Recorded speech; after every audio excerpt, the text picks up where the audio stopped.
Amigas, amigos, irmãos, a gloriosa paz de nosso Salvador Jesus Cristo, eu louvo a Deus porque você está aqui neste canal ouvindo a palavra de Deus. Agradeço ao meu Deus poderoso pela oportunidade de trazer essa mensagem para você. É um prazer estar aqui com vocês. E vocês devem estar curiosos sobre o título desta mensagem, que é a vacina. Se você achava que eu ia trazer aqui a fórmula química da vacina para ouvir os chinês, não, infelizmente eu não tenho essa fórmula química. A vacina no qual eu trato aqui é a vacina que se encontra na palavra de Deus, é o antídoto contra as mentiras de Satanás. Você sabe que Deus dá um único atributo a Satanás e chama ele de o pai da mentira. A gente tem ouvido recentemente muitas palavras modernas, bonitas, para descrever muitos efeitos ou táticas usadas modernamente, ultimamente por homens e até usadas para o objetivo de nos enganar. Recentemente a gente tem ouvido falar sobre sofisma, a gente ouve falar sobre pós-verdade, fake news, bem moderno, bem recente, e um pouco mais profundo na psicologia, que é a distorção cognitiva. São essas 4 coisas que eu quero falar com você. São 4 palavras, 4 artimanhas, 4 estratégias de Satanás para nos desestabilizar, nos entristecer, nos desviar do propósito que Deus tem para as nossas vidas. Nós muitas vezes nos abatemos e perdemos a grande oportunidade de desfrutar das bênçãos que Deus tem para as nossas vidas. A primeira dela é sofisma. Você já deve ter ouvido falar disso. Ela foi usada por Satanás, sim. Sofisma, o que é? É um argumento ou um raciocínio concebido com o objetivo de produzir a ilusão da verdade. Ou ela tem aparente verdade, é um tema que tem uma aparente verdade e o objetivo é que você incorra no erro. Satanás aplicou o sofisma no passado. Ele tentou fazer isso com Jesus. Jesus, 40 dias no deserto, ele estava ali logo após os 40 dias. Satanás se apresenta para Jesus e Satanás aplica nele um versículo do Salmo 91. E ele usa um próprio tema bíblico, uma palavra bíblica, para incorrer Jesus em erro. Mas Jesus retruca ele com outra palavra e sai vitorioso. Eu quero que você abra ali em Mateus 4 e estude essa mensagem. E além de estudar, eu quero que você medite nela. É mais importante ler e meditar. Mais importante meditar do que ler. Então, todos os textos que eu falar aqui, procure entender o contexto, ler toda a história e que você aprenda e cresça. Em Mateus 4, o diabo tentou aplicar o sofisma em Jesus e foi derrotado.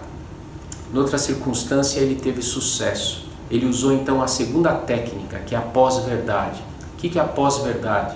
É a narrativa para modelar a opinião pública ou de um indivíduo, na qual os apelos emocionais e as crenças pessoais têm mais relevância do que a própria verdade. Olha só, em Gênesis, Deus falou para Adão: Adão, você vai cuidar aqui do jardim do Éden, você vai ter domínio sobre tudo, porém, da árvore da vida no centro do jardim você não poderá comer o fruto dela, porque se você comer, você certamente vai morrer. Mais tarde, Satanás apresenta-se a Eva e convence Adão, de que se eles comerem do fruto, eles certamente não morreriam, eles seriam iguais a Deus. O diabo despertou em Eva e em Adão um sentimento de que eles seriam iguais a Deus. Ou seja, que a verdade que Deus tinha falado a Adão já não tinha mais relevância. O que importava era aquilo que eles acreditavam. O que aconteceu é que o erro de Adão e Eva causou um grande dano à humanidade. Todos sabemos disso. Leia em Gênesis. E a consequência disso foi a entrada do pecado no homem. Mas graças a Deus, que Deus tem um plano para a humanidade. Nós cremos num Deus que interfere na história do homem e manda Jesus Cristo, seu Filho, único Filho, a morrer na cruz para nos salvar e mudar o rumo da história, mudar aquilo que Satanás plantou em Adão e Eva e nos trazer a vida eterna através de Jesus Cristo e para vivermos a eternidade com Deus. A terceira coisa que Satanás usa, essa é bem moderna, a gente tem ouvido nos noticiários diariamente, é a fake news, em inglês, notícias falsas. Ela consiste na distribuição deliberada de mentira com o objetivo de desinformação. Fake news também não é nada moderno, Satanás já usou isso. Jesus conta uma passagem, ou seja, ela conta uma parábola, que é a parábola do trigo e do joio. Essa com certeza você já ouviu falar. Rapidamente, o resumo dessa história é de que o fazendeiro planta o trigo, passado algum tempo seus funcionários falam que cresceram no meio do trigo joio. Então o fazendeiro fala, não tire agora o joio, porque você poderá retirar o trigo também. Deixe para a época da colheita, que a gente separa e a gente queima o joio. Os discípulos não entenderam nada. Depois de Jesus contar essa parábola, procuraram Jesus em particular e pediram uma explicação. E ali Jesus placativamente fala que quem planta o joio na seara é Satanás. Ou seja, Satanás planta fake news, mentiras em nosso meio. Por último, eu quero falar sobre a distorção cognitiva.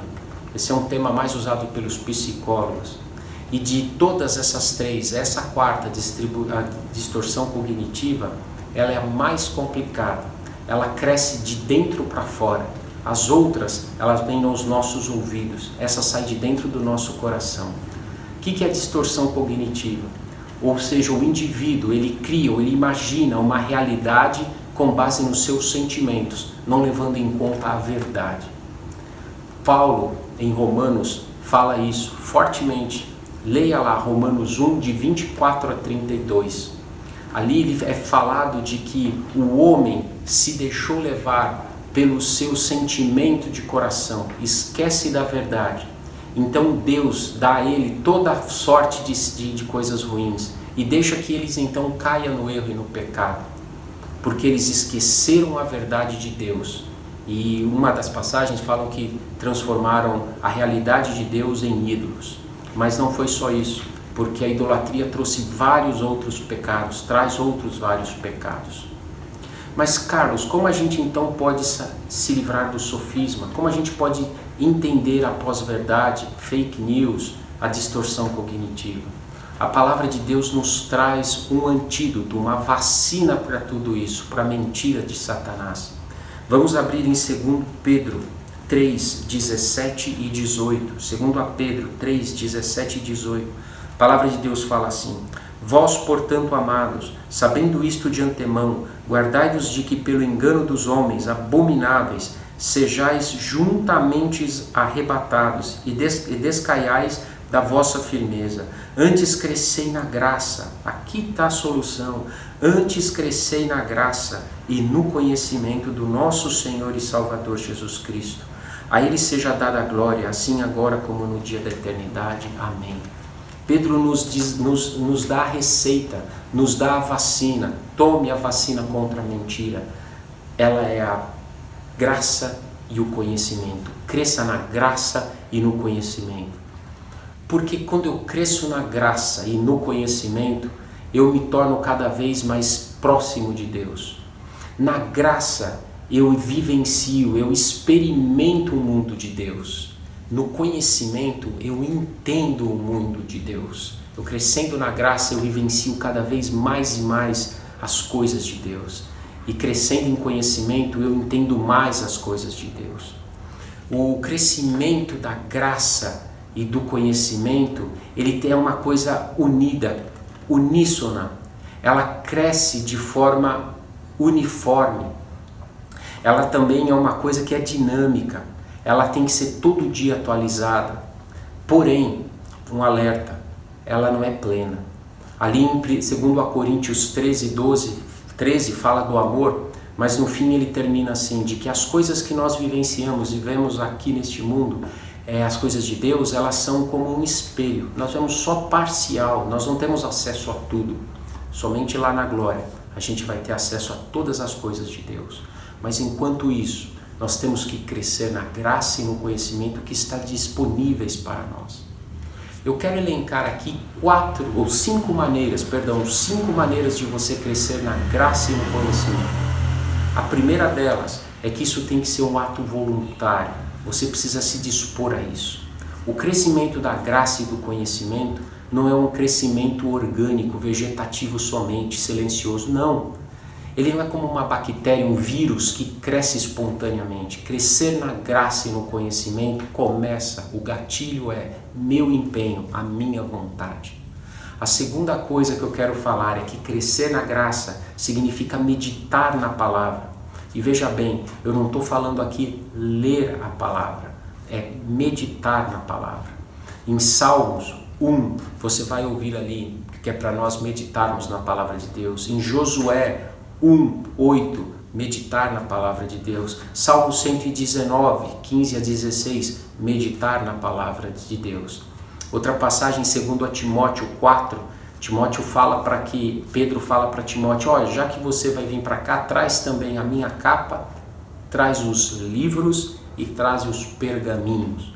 Ou seja, Paulo constantemente buscava crescer na graça e no conhecimento, meditando na palavra de Deus. Ele dava muito relevância para isso.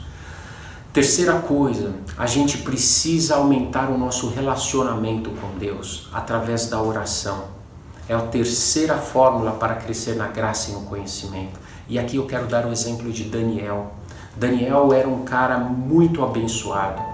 Os anjos, quando vinham visitar Daniel, e isso ocorreu 3 vezes, eles falavam que ele era um homem muito querido, muito amado.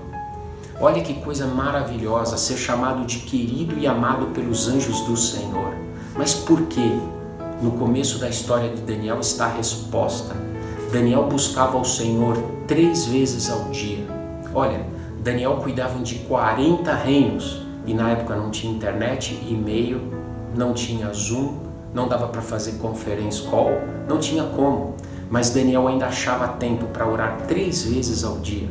Olha que repreensão para nós. Hoje a gente não acha tempo para nada e a gente nem administra 40 reinos, não é verdade? Então o terceiro ponto, relacionamento com Deus, a oração. Isso nos vai gerar crescimento na graça e no conhecimento. Quarto ponto, relacionamento interpessoal. A gente tem que investir em nossos relacionamentos pessoais. Buscar cada vez mais se aproximar dos irmãos, consolando, levando uma palavra de apoio, de amizade, buscar o convívio com os irmãos da igreja. Esse é o quarto ponto para crescer na graça e no conhecimento. E por último, que também não é o menos importante, é pregar o Evangelho. Pregando o Evangelho, a gente cresce na graça e no conhecimento, porque você compartilha de Deus para estranhos, pessoas que não conhecem Jesus. Com isso você vai ver a graça de Deus se aplicando em outras pessoas, vai te trazer crescimento. Você também vai ser confrontado tendo que buscar muitas vezes conhecimento. Você vai crescer na graça e no conhecimento. Te apresentei 5 aspectos. Ter vontade própria para crescer na graça e no conhecimento, meditar na palavra de Deus, buscar um relacionamento com Deus através da oração constante, buscar um relacionamento interpessoal com os nossos amigos, irmãos, parentes e também pregar o Evangelho. Eu quero que esta palavra cresça em seu coração e te desafie, te exorte a buscar mais a presença de Deus, a buscar oração, conhecimento na palavra. Com isso, você estará vacinado contra as flechas, os dados inflamados de Satanás. Eu louvo a Deus pela vida de vocês e eu creio que essa palavra fará muito sentido em seu coração e crescerá. Será uma sementinha que germinará e trará grandes frutos. Que Deus te abençoe. Amém e amém.